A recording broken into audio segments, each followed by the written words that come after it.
We then came up, introduced ourselves, and started asking questions, seeing if he would talk with us. He then took off around this corner, walked around 2 blocks in the dark to get away from us, all the while we were asking for comments about this case tonight. Sizes differ between P all the way up to this one's maybe dime size, maybe getting up to a quarter. But you can see, and I'm going to turn the camera here, hold tight. Over here at the gutter, that's a giant pile of hail that was left over. President Biden's COVID relief bill is one step closer to becoming a reality. If the House passes the revised Senate bill, it could go to the president's desk earlier this week. The interesting thing about this is protesters earlier tonight had told us they were planning on staying at City Hall, waiting for police to come to them if they wanted to have any interaction between the two of them. That has now clearly changed. Colorado Springs police believe this was a house party. It's not just that, it's also windshields, shattered glass. The evidence is everywhere. I'm going to take a moment to talk about some of the most impactful news stories that happened this year. As much as we would all want to be done with 2020, I think it's important that we stop to remember. Helicopters have been coming from the mountainside back to their water reserves and then back up every 5 minutes or so to try and get as much water on that hillside as possible. Especially not for a Tom Brady car. Maybe Jake Plummer, I could see that for early Broncos stuff. Not necessarily everyone's favorite, but I like it. She never shows her face in that interview. She told me she's getting enough death threats as it is, but she did have a message for the community. She says she has nothing to hide. I would never want someone to think that I would hurt Gannon. Investigators believe she drove to Palmer Lake shortly after this interview with me to make sure Gannon's body was hidden. I am going to be so ecstatic when I'm able to say to people that I hope they have a really sincere apology for all these theories. Here's the even more frustrating part.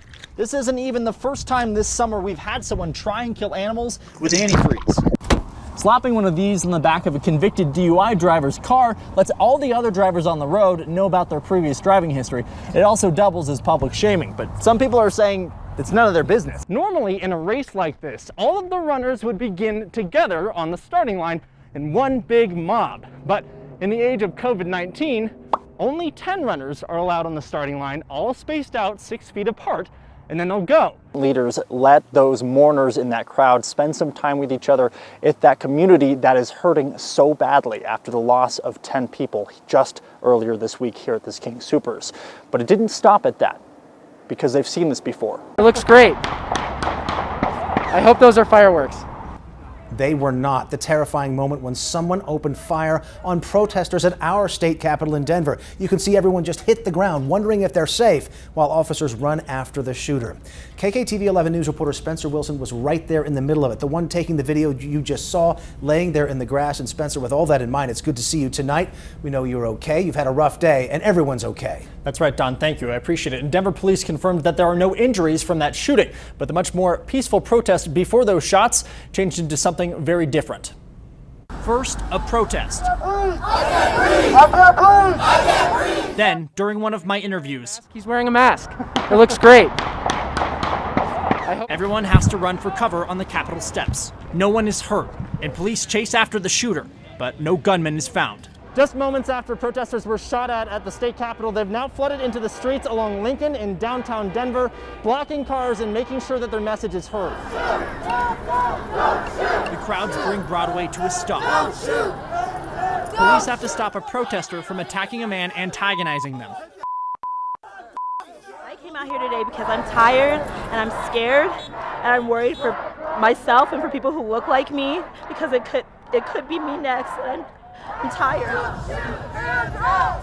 Eventually, protesters surround 2 Denver police cars, and some of them get in the faces of the officers. Police calmly hold the line until more officers in riot gear show up. Now, on to tonight. This speeded-up clip shows officers firing tear gas to clear people off the Denver streets. So from that small, early evening spark, someone is angry, someone gets dangerous. Gunfire, and it's chaos on the streets here over what happened to George Floyd hundreds of miles away. And there are still protests happening right now in the streets of Denver. We'll keep you posted on those. Don, back to you. Spencer, we're warning viewers, this is pretty difficult to hear, but we had a newsroom discussion about this. We think it's important to share. Yeah, first of all, because the Boulder police chief explicitly said she wanted this investigation to be as open and as transparent as possible. But also, this isn't to relive those horrible moments again.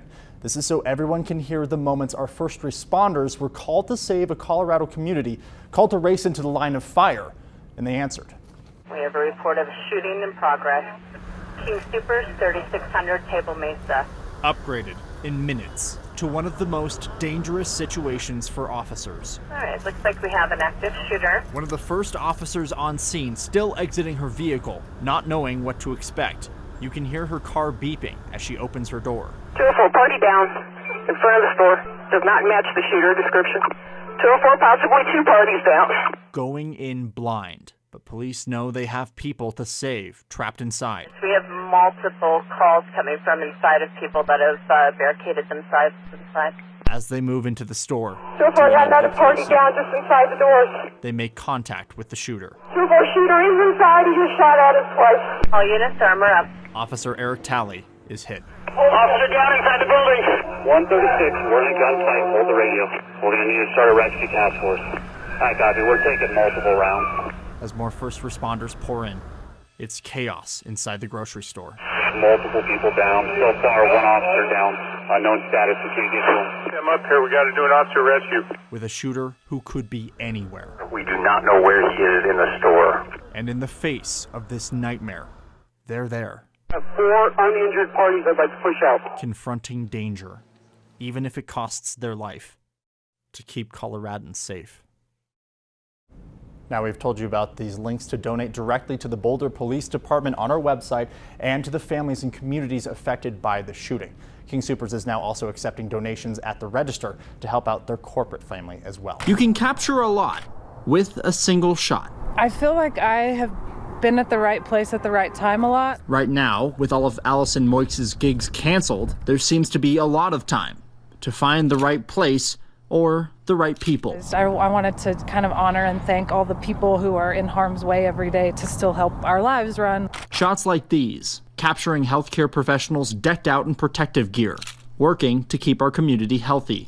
A bus driver, making sure people can still get around, or police officers, keeping the peace in uneasy times. But this project is more than just portraits. It's moments too, like an empty downtown on a Friday night. You could have heard a pin drop. I have chills right now just thinking about it. A father and his daughters, grocery shopping with masks, amid the empty shelves. Moments we may not want to remember, but need to. Be like, yeah, that was a really big deal. It was really heavy. But Allison Moix believes her camera has captured the best of our city. The people working long hours, the people making the most of it, and the people hopeful for a future where we can be a little closer again. All captured in those single shots. In Colorado Springs, Spencer Wilson, KKTV 11 News.